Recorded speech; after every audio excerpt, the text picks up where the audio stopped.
بسم الله الرحمن الرحيم سل بني إسرائيل كم آتيناهم من آية بينة ومن يبدل نعمة الله من بعد ما جاءته فإن الله شديد العقاب زين للذين كفروا الحياة الدنيا ويسخرون من الذين آمنوا والذين اتقوا فوقهم يوم القيامة والله يرزق من يشاء بغير حساب كان الناس أمة واحدة فبعث الله النبيين مبشرين ومنذرين وأنزل معهم الكتاب بالحق ليحكم بين الناس فيما اختلفوا فيه وما اختلف فيه إلا الذين أوتوه من بعد ما جاءتهم البينات بغيا بينهم فهدى الله الذين آمنوا لما اختلفوا فيه من الحق بإذنه والله يهدي من يشاء إلى صراط مستقيم أم حسبتم أن تدخلوا الجنة ولما يأتكم مثل الذين خلوا من قبلكم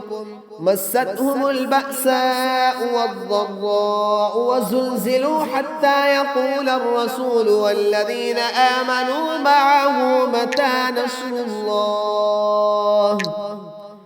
ألا إن نصر الله قريب يسألونك ماذا ينفقون قل ما أنفقتم من خير فللوالدين والأقربين واليتامى والمساكين وابن السبيل وما تفعلوا من خير فإن الله به عليم كتب عليكم القتال وهو كره لكم وعسى أن تكرهوا شيئا وهو خير لكم وعسى أن تحبوا شيئا وهو شر لكم والله يعلم وأنتم لا تعلمون يسألونك عن الشهر الحرام قتال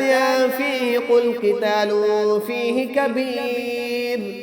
وصد عن سبيل الله وكفر به والمسجد الحرام وإخراج أهله منه أكبر عند الله والفتنة أكبر من القتل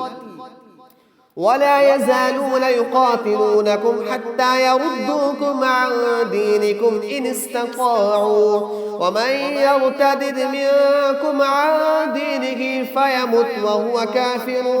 فأولئك حبطت أعمالهم في الدنيا والآخرة وأولئك أصحاب النار هم فيها خالدون إن الذين آمنوا والذين هاجروا وجاهدوا في سبيل الله أولئك يرجون رحمة الله